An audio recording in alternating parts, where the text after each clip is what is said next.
Bismillahirrahmanirrahim. Assalamualaikum warahmatullahi wabarakatuh. Perkenalkan, nama saya Uswatun Sepriesti dengan NIM 2105-110210, kelas 1A PJKR, mata kuliah Ilmu Urek. Yang pertama, jelaskan 5 jenis gerak sendi. Yang pertama, 1. Sendi peluru. Hubungan dua tulang yang memungkinkan terjadinya gerakan ke segala arah. Pada jenis persendian ini sering terjadi lepas sendi. Contoh sendi peluru adalah hubungan antar tulang lengan atas dengan gelang bahu dan hubungan antara tulang paha dengan gelang panggul. 2. Sendi engsel. Hubungan dua buah tulang yang salah satu tulangnya hanya dapat digerakkan ke satu arah.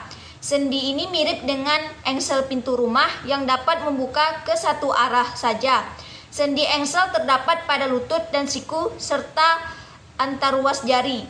3. Sendi putar. Sendi putar merupakan hubungan dua buah tulang yang memungkinkan tulang yang satu bergerak memutar pada tulang lainnya.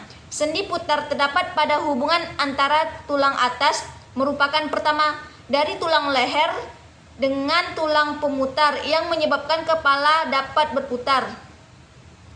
Yang keempat, sendi geser. Sendi geser merupakan hubungan dua buah tulang yang memungkinkan pergeseran antar tulang. Misalnya sendi yang terdapat pada tulang belakang.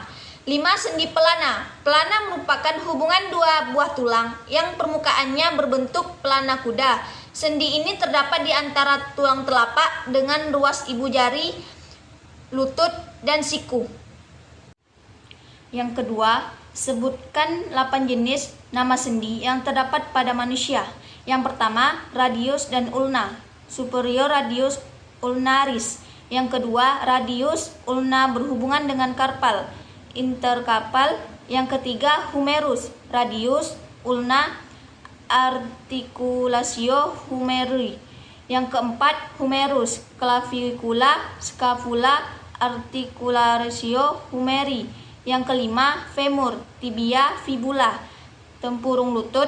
Yang keenam, femur, congsae, articularis, congsea. Yang ketujuh, sternum, calvifula, sternum calvicularis. Yang kedelapan, tibia, fibula, tarsa, tallucularis.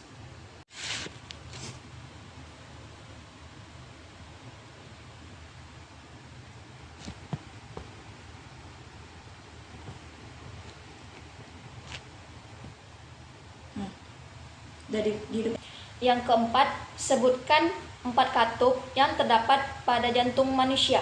Yang pertama, katup anterioventrikular kanan, katup tricuspidalis antara antrium dan ventrikel kanan. 2. Katup anterioventrikular kiri, katup bicuspidalis antara antrium dan ventrikel kiri. Yang ketiga, katup semilunaris apulmonalis. 4. Katup semilunaris aorta. Yang keempat, jelaskan mekanisme peredaran darah sistemik dan peredaran darah pulmonal. 1. Antrium menerima darah dari vena. Yang kedua, vertikel memompa darah ke arteri, aliran darah melalui jantung diatur oleh katup yang membuka ke satu sisi, aliran darah hanya mengalir satu arah. 3. Darah dari seluruh tubuh kembali ke jantung. Antrium kanan melalui vena cava menuju vertikel kanan melalui katup tricuspidalis. Yang keempat, dari vertikel kanan darah dipompa menuju paru-paru melalui katup semilunaris dan pulmonalis. Yang kelima, darah teroksigenasi dari paru-paru ke antrium kiri kemudian ke vertikal kiri melalui katup bicuspidalis, dan vertikal kiri darah dialirkan melalui katup semilunaris aorta ke aorta seluruh tubuh.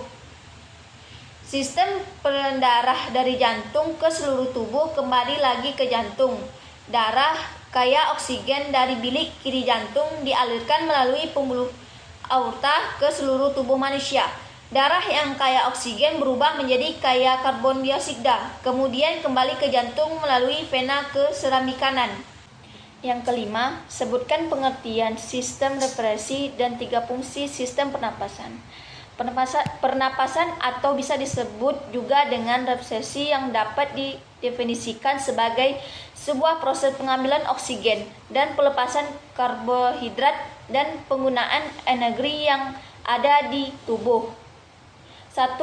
Mengambil oksigen yang kemudian dibawa oleh darah ke seluruh tubuh sel-selnya untuk mengadakan metabolisme. Yang kedua, mengeluarkan karbon dioksida yang terjadi sebagai sisa metabolisme, kemudian dibawa oleh darah ke paru-paru untuk dibuang. Yang keempat, menghirup dan menghembuskan udara atau bernapas.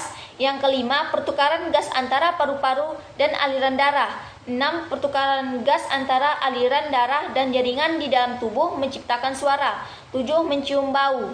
Keenam, jelaskan pengertian sistem pencernaan dan sebutkan secara berurutan organ yang terdapat pada sistem pencernaan. Pengertian merupakan proses mengubah makanan dari ukuran besar menjadi ukuran yang lebih kecil dan halus, serta memecah molekul makanan yang kompleks menjadi molekul yang sederhana dengan menggunakan enzim dan organ pencernaan. Organ-organ yang terdapat pada sistem pencernaan. Yang pertama, mulut. Yang kedua, kelenjar ludah. Yang ketiga, kerongkongan. Yang keempat, hati. Yang kelima, lambung. Yang keenam, kantung empedu. Yang ketujuh, pankreas. Yang kedelapan, usus halus. Yang kesembilan, usus besar. Yang ke-10 rektum, yang ke-11 anus. Yang ketujuh, jelaskan mekanisme terbentuknya urin. 1. Filtrasi atau penyaringan. Bagian pertama dari proses pembentuk urin adalah filtrasi, yaitu proses penyaringan darah yang mengandung zat sisa metabolisme yang proses dapat menjadi racun untuk tubuh. 2. Reabsorpsi. Air glukosa, asam amino, natrium, dan nutrisi lainnya diserap kembali ke aliran darah di kapiler yang mengelilingi tubulus. Natrium dan ion-ion diserap kembali secara tidak lengkap. Dengan proporsi yang lebih besar tersisa dalam filtrat ketika lebih banyak dikonsumsi dalam makanan menghasilkan konsentrasi darah yang lebih tinggi. Yang ketiga, sekresi atau argumentasi urin yang dibuat oleh proses ini kemudian mengalir ke bagian tengah ginjal yang disebut pelvis ginjal, kemudian terus mengalir ke ureter dan kemudian tersimpan di kandung kemih. Yang kedelapan, sebutkan organ pada panca indera beserta fungsinya. Yang pertama, mata. Mata terdiri dari otot mata, bola mata, dan saraf mata serta alat tambahan mata yaitu alis, kelopak mata, dan bulu mata. Alat tambahan mata ini berfungsi melindungi mata dari gangguan lingkungan. Alis mata berfungsi untuk melindungi mata dari keringat. Kelopak mata melindungi mata dari benturan dan bulu mata melindungi mata dari cahaya yang kuat, debu, dan kotoran. Yang kedua, telinga. Telinga bagian luar yaitu daun telinga, lubang telinga, dan liang pendengaran. Telinga bagian tengah terdiri dari gendang telinga, 3 tulang pendengar, martir, andasan, dan sanggurdi, dan saluran ekotois.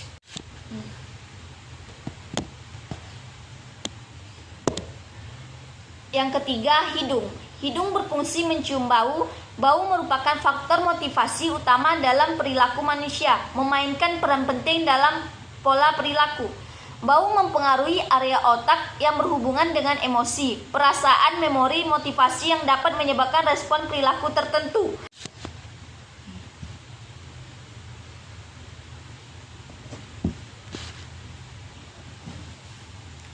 Nanti kalau misalnya mau mati, apa ini aku?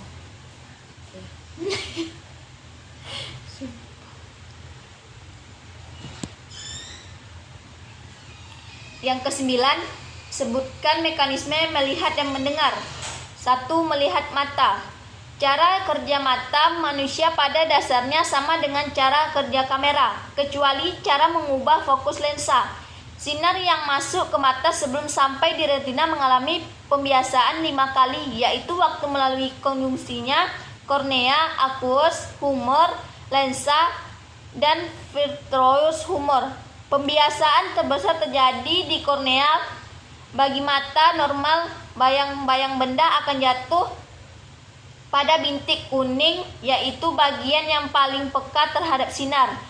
Yang kedua, mendengar, telinga. Gelombang bunyi yang masuk ke dalam telinga luar menggetarkan gendang telinga. Getaran ini akan diteruskan oleh ketiga tulang dengan ke jendela oval. Getaran struktur kornea pada jendela oval diteruskan ke cairan limfa yang ada di dalam saluran vestibulum. Getaran cairan tadi akan menggerakkan membran rismer dan menggetarkan cairan limfa dalam saluran tengah. Perpindahan getaran cairan limfa di dalam saluran tengah menggerakkan membran Basher yang dengan sendirinya akan menggetarkan cairan dalam saluran timpani.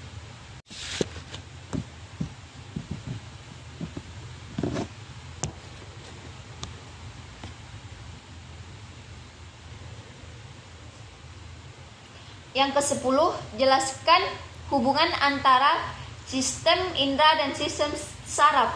Hubungan antara sistem saraf dan alat indera merupakan kesatuan dari sistem koordinasi yang saling berhubungan.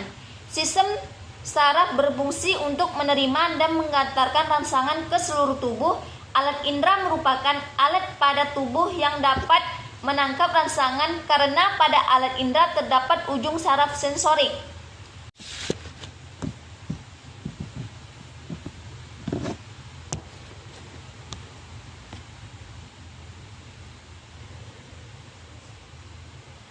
Yang ke-10, jelaskan hubungan antara sistem indera dan sistem saraf. Hubungan antara sistem saraf dan alat indera merupakan kesatuan dari sistem koordinasi yang saling berhubungan. Sistem saraf berfungsi untuk menerima dan mengantarkan rangsangan ke seluruh tubuh. Alat indera merupakan alat pada tubuh yang dapat menangkap rangsangan karena pada alat indera terdapat ujung saraf sensorik. Sekian, terima kasih. Wassalamualaikum warahmatullahi wabarakatuh.